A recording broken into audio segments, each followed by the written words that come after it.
Assalamualaikum warahmatullahi wabarakatuh. Nama saya Nani Haryani Karmana, RPL Angkatan Kedua, Stikes Sukabumi, Program Ilmu Keperawatan. Di sini saya akan mendemonstrasikan pengkajian pada agregat komunitas dengan masalah stunting. Pengkajian agregat komunitas adalah upaya di bidang keperawatan kesehatan masyarakat yang ditujukan kepada kelompok-kelompok individu yang mempunyai kesamaan jenis kelamin, umur, permasalahan kesehatan yang dilaksanakan secara terorganisir dengan tujuan meningkatkan kemampuan kelompok dan derajat kesehatannya, tidak melupakan upaya kuratif dan rehabilitatif yang ditujukan kepada mereka yang tinggal di panti dan kepada kelompok-kelompok yang ada di masyarakat, diberikan oleh tenaga kesehatan dengan pendekatan pemecahan masalah melalui proses keperawatan. Metode pengkajian agregat komunitas, metode yang dapat digunakan dalam pengumpulan data di komunitas meliputi survei, wawancara, diskusi kelompok terfokus, observasi lingkungan rumah, dan studi dokumen. Assalamualaikum Ibu, nama saya Nani, mahasiswa RPL Stikes Sukabumi. Saat ini saya akan melakukan pengkajian dengan metode wawancara terkait dengan kondisi lingkungan dan masalah kesehatan yang terjadi di wilayah Ibu ini. Kan Ibu di sini sebagai Ibu RW ya. Nah, sesuai data Dinas Kesehatan di wilayah ini, yaitu wilayah Cikalong ya Bu ya, ternyata rentan sekali terkena penyakit stunting pada balita. Nah, Ibu untuk pengkajiannya akan memakan waktu sekitar 15 menit. Apakah Ibu bersedia?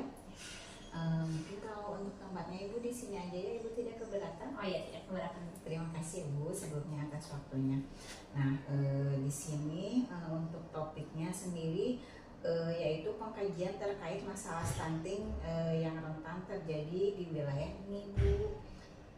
Sekarang saya ingin bertanya ya Bu, kan Ibu udah lumayan lama pastinya tinggal di sini. Nah, kalau boleh tahu daerah ini kan namanya Cikalong tuh, sejarahnya itu seperti apa sih Bu? Kenapa dinamain Cikalong gitu? Ya menurut kakak buyut saya yang sering cerita ya Bu ya, kenapa dinamakan Cikalong? Karena banyak kalong. Kalong tuh dalam bahasa Indonesia tuh kelelawar, banyak sekali kelelawar dulunya, jadi namakan Cikalong gitu. Oh iya, jadi karena dulunya banyak Ya, kelelawar. banyak kelelawar. Kalau begitu. Nah, untuk luas wilayahnya sendiri desa Cikalong itu berapa Bu? Kurang lebih 144 hektar Bu. Oh iya, baiklah. Nah, misalkan si desanya ini sendiri berbatasan dengan daerah mana saja Bu? Kalau desa Cikalong ini berbatasan dengan desa Makarsari sama Neglasari Bu. Oh iya, baiklah. Terus terkait kejadian stunting itu sendiri, pertama kali ditemukannya di daerah Cikalong ini Bu tahun berapa? Kalau di desa ini pertama kali tahun 2020 Bu. Oh 2020 ya, lumayan ya. Terus sejak ditemukannya di tahun 2020 itu, apakah ada peningkatan ataukah ada penurunan sejak tahun 2020 itu sampai sekarang? Ada peningkatan sih Bu, dari 20 sampai sekarang. Ada peningkatan, oke. Peningkatannya kira-kira signifikan atau hanya sedikit? Sedikit sih, Oh, iya. tapi ada gitu. Oh. Nah, kalau misalkan di sini kan, kalau misalkan di desa-desa gitu kan biasanya suka identik dengan kepercayaan ya. Jadi ada nggak sih masalah kesehatan yang bertentangan? Misalkan seperti ibu hamil tidak boleh makan ikan atau tidak boleh makan makanan yang digoreng atau apa? Masih ada nggak Bu yang kayak gitu? Masih ada beberapa masyarakat yang masih ya menganut percaya nggak boleh makan ini, nggak boleh makan itu. Berarti masih ada lah ya yang ada. seperti itu. Oke, baik. Nah, di sini kalau di sini itu masyarakatnya mayoritasnya agamanya apa Bu? Mayoritasnya beragama Muslim. Oh, Muslim kan ya? Ya. Tapi non Muslim juga ada? Ada beberapa. Oh iya baik. Nah, sekarang mungkin ke secara umum jumlah penduduk di desa ini ada berapa Bu? Total itu 650 Bu, dibagi jadi 110 kakak satu keluarga. Oh iya baik. Nah, kan dari 100 kakak itu ya ada balitanya tuh Bu. Nah, di sini apakah udah ada jumlah balitanya berapa? Jumlah balitanya ada berapa tuh? Dari 110 kakak ya tadi ya. Balitanya sekitar 60 Bu. Oh, kalau misalkan si balita yang udah teridentifikasi stunting ada berapa? Udah ada atau belum Bu? Udah ada yang teridentifikasi itu baru 30 Bu. Oh 30. Ya. Kebanyakan si balita itu ininya jenis kelaminnya perempuan apa laki-laki yang lebih banyak? Kebanyakannya balita perempuan. Oh perempuan. Oh gitu. Terus dari kasus stunting yang udah terjadi sendiri ya, ada nggak yang sampai menyebabkan si balitanya itu sampai meninggal Bu? Pernah ada Ibu di sini. Nah ada, oke. Nah pas kejadian itu tuh ya, bagaimana tanggapan masyarakat sendiri terhadap kejadian itu bahwa si penyakit stunting itu ternyata ada yang sampai menyebabkan meninggal gitu? Kalau tanggapan masyarakat pada saat itu emang karena sudah lumayan agak lama, jadi menganggapnya ya biasa aja Bu, belum terlalu heboh seperti sekarang. Misalnya kalau dulu ya udah oh ya karena sakit, dia anaknya kurus ya udah jadi sakit gitu aja Bu, tidak terlalu. Berarti karena pengetahuannya memang belum banyak juga ya tentang stunting masyarakatnya kan. Nah di sini terkait lingkungan di sini juga Bu, kemarin kan sempat melihat-lihat juga gitu ya, di sini itu rumahnya itu kalau menurut saya dilihatnya jaraknya terlalu berdekatan ya, jadi sangat dekat gitu. Kalau misalkan untuk kebersihannya sendiri dengan jarak rumah yang sedekat itu apakah tetap terjaga Bu? Tetap terjaga sih Bu. Kalau untuk itunya ya, untuk kebersihannya. Tapi kalau misalkan untuk masyarakatnya sendiri masih ada nggak sih yang suka buang sampah sembarangan misalkan kayak gitu? Masih ada beberapa masyarakat yang buang sampah agak susah ya kalau kayak gitu. Nah kalau untuk penerangan dan ventilasinya bagaimana? Kalau penerangan sih alhamdulillah sudah lumayan itu penerangannya, namun untuk ventilasi ada emang ventilasinya kurang. Tapi kalau untuk penerangan udah semua rumah listrik ya Bu ya? Oh ya, udah semua rumah listrik. Kalau untuk sumber air sendiri dari mana? Kalau di desa Cikal ini sumber airnya semua dari sumur Bu. Oh dari sumur ya, oke baik. Atau gitu. Kalau misalkan untuk jambannya sendiri, apakah setiap rumah sudah memiliki jamban pribadi atau ada yang masih ke jamban yang umum gitu kan? Kalau di sini alhamdulillah semuanya sudah punya jamban sendiri. Oh ya bagus kalau begitu ya, jadi lebih kebersihannya lebih terjaga ya. Nah kalau misalkan untuk ketika ada yang sakit, kalau kayak gitu ya, biasanya si masyarakat di sini tuh dibawanya kemana Bu? Biasanya ke bidan sih ada ya, di sini biasanya ke bidan, kalau enggak paling ke puskesmas Bu. Ke puskesmas, tapi jangkauannya dekat ya kalau misalnya puskesmas? Iya, puskesmas. Bidan berarti ada. Kalau praktek dokter sendiri udah ada belum di daerah sini Bu? Ada Bu, cuman emang lebih sedikit lebih jauh gitu daripada bidan sama puskesmas. Kalau misalkan jarak ke rumah sakit gimana? Terjangkau masih terjangkau atau memang agak jauh atau gimana? Masih terjangkau, cuman waktu yang ditempuhnya lumayan gitu Bu. Jadi kalau misalkan pertolongan pertama mungkin kalau tidak ke bidan ke puskesmas terdekat dulu. Itu. Ya baiklah Bu. Nah terus di sini apakah sudah ada posyandu yang aktif? Ada. Oh ada. Kalau posyandu untuk lansia dan penyakit tidak menular udah ada belum? Kalau itu belum ada. Oh belum ada ya, belum ada. Baiklah. Kalau seperti Karang Taruna, PKK sudah terbentuk? Oh sudah. Berjalan? Alhamdulillah berjalan. Oh iya. alhamdulillah kalau gitu ya. Jadi udah ada ini bagus, hal-hal yang bagus yang udah dijalani. Nah, kalau untuk pekerjaannya sendiri di desa ini tuh mayoritasnya masyarakatnya bekerjanya di mana, Bu? Kalau mayoritas di sini bekerjanya di pabrik karena emang di daerah sebelah itu ada industri, jadi banyaknya pabrik. Oh iya, baiklah. Kalau untuk penghasilannya sendiri yang Ibu ketahui selama ini, apakah yang bekerja di pabrik itu sudah sesuai UMR atau masih di bawah UMR? Untuk Rata-rata sih alhamdulillah sudah sesuai UMR ya Bu ya. Cuman emang ada beberapa yang di bawah, tapi mayoritas kebanyakannya udah sesuai UMR. Oh iya, baiklah. Nah, kalau untuk menjaga keamanan di desa ini sendiri ya Bu ya, seperti pos ronda udah ada? Oh sudah. Oh. Terus kalau misalkan untuk itunya siskamlingnya udah berjalan? Sudah. Oh, bagus kalau gitu ya. Kalau di sini nih di desa ini, kalau misalkan masyarakatnya sehari-hari itu lebih banyak beraktivitas menggunakan angkutan umum atau motor atau apa, Bu? Kebanyakan sih daerah sini menggunakan motor Bu. Oh, banyaknya motor ya, emang sekarang lagi banyak yang pakai motor tuh banyak banget. Terus pernah ada nggak sih Bu kejadian kecelakaan gitu? Oh pernah. Gara-gara motor itu? Oh pernah, oke baiklah. Tapi mungkin nggak banyak ya, tapi pernah ada lah ya. Nah, terkait program kesehatan Ibu, kan sekarang udah ada BPJS ya. Jadi asuransi kesehatan buat masyarakat itu.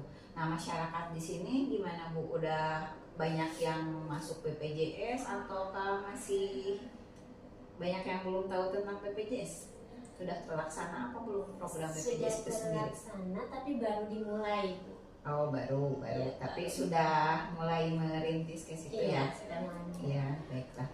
Kalau misalkan untuk masyarakatnya sendiri berkomunikasi itu menggunakan bahasa apa Bu biasanya? Kalau keseharian kami di sini menggunakan bahasa Sunda, tapi bahasa Indonesia bisa, cuman lebih santai mungkin ya, jadi bahasa Sunda. Ya karena mungkin emang bahasa daerahnya kan yang ininya bahasa Sunda ya Bu ya. Nah terus kalau misalkan untuk menyampaikan informasi nih, misalnya ada informasi penting, misalkan posyandu, misalnya sekarang posyandu nih jadwalnya posyandu atau apa gitu, biasanya di ininya melalui apa Bu? Disampaikannya melalui apa? Kalau misalnya ada kayak gitu, speaker masif biasanya Bu, karena lebih efektif. Oh ya, jadi bisa kedengaran ya ke semua. Iya. Ya emang biasanya kayak gitu.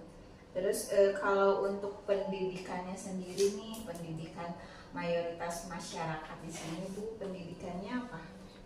Untuk mayoritas di sini kebanyakannya lulusan SMA Bu. Ya. Terus kalau untuk ibu-ibu yang memiliki balita, itu kebanyakan ibu-ibunya lulusan sekolahnya apa Bu? Campuran ya Bu ya, ada yang udah lulus SMP, ada yang SMA, gitu, antara SMP SMA kalau untuk ibu balita. Ya ibu balita ya. Terus kalau misalnya di sini pernah nggak ada yang mengadakan penyuluhan kesehatan? Pernah Bu, ada.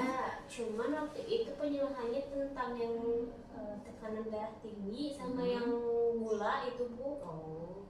Terus kalau tentang stunting sendiri yang lebih spesifik yang menyampaikannya benar-benar detail itu udah ada belum? Belum ada. Oh belum ada. Mungkin baru ini aja ya, sedikit-sedikit mah, tapi udah ada ya, maksudnya berita-berita sedikit bahwa stunting itu apa gitu, cuman mungkin belum dibahas terlalu detailnya, belum mungkin ya kayak gitu. Belum sampai. Nah ya baiklah. Nah sekarang kan misalkan nih kan si masyarakat di sini tuh mayoritas kalau pagi-pagi misalnya kerja nih Bu, rata-rata sih alhamdulillah sudah sesuai UMR ya Bu ya. Cuman emang ada beberapa yang di bawah, tapi mayoritas kebanyakannya udah sesuai UMR. Oh iya betul. Nah kalau untuk menjaga keamanan di desa ini sendiri ya Bu ya, seperti pos ronda udah ada? Oh sudah. Oh. Terus kalau misalkan untuk itunya siskamlingnya udah berjalan? Sudah. Oh bagus kalau gitu ya. kalau di sini nih di desa ini kalau misalkan masyarakatnya sehari-hari itu lebih banyak beraktivitas menggunakan angkutan umum atau motor atau apa Bu? Kebanyakan sih daerah sini menggunakan motor Bu. Oh, banyaknya motor ya, emang sekarang lagi banyak yang pakai motor tuh banyak banget. Terus pernah ada nggak sih Bu kejadian kecelakaan gitu Oh pernah. gara-gara Pernah. motor itu? Pernah. Oh pernah, oke baiklah.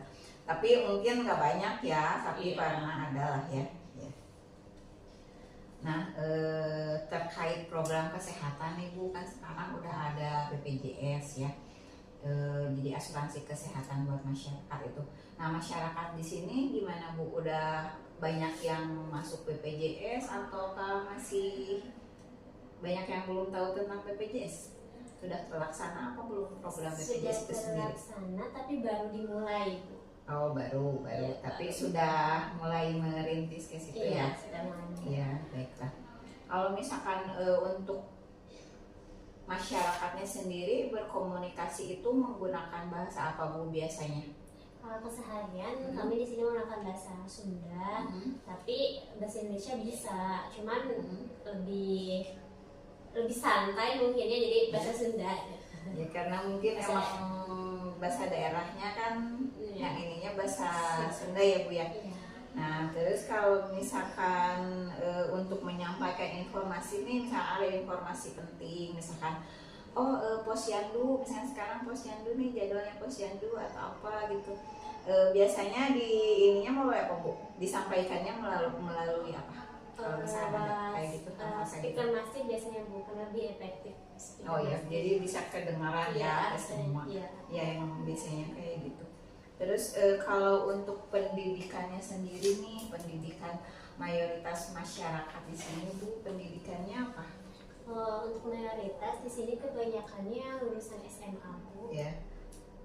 Terus kalau untuk ibu-ibu yang memiliki balita, itu kebanyakan ibu-ibunya lulusan sekolahnya apa Bu? Campuran ya Bu ya, ada yang udah lulus SMP, ada yang SMA, gitu, antara SMP SMA kalau untuk ibu balita. Ya ibu balita ya.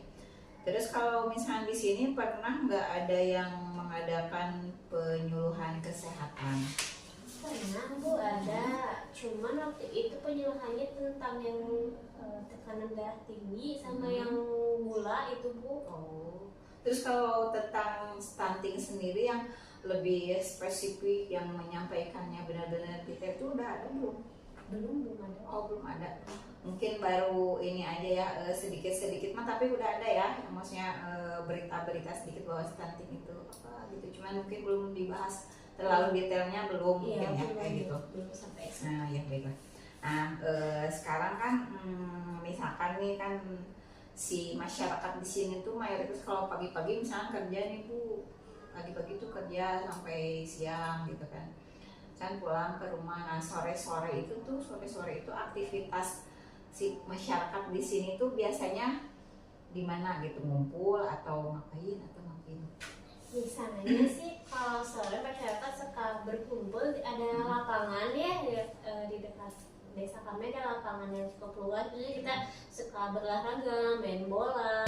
Ya baiklah Ibu, mungkin untuk wawancara kali ini sudah cukup ya, karena informasi yang saya dapatkan dari Ibu terkait wilayah ini juga untuk saat ini dirasa cukup. Jadi saya simpulkan bahwa kejadian stunting yang pertama kali terjadi di daerah ini itu yaitu pada tahun 2020 dan belum ada penyuluhan yang cukup detail ya tentang stunting ini sendiri. Nah, jadi dari penjelasan Ibu tadi ini akan jadi bekal untuk kami sebagai bahan evaluasi juga ke depannya untuk menyusun rencana kegiatan apa yang sebaiknya dilaksanakan untuk terkait dengan kejadian stunting ini sendiri.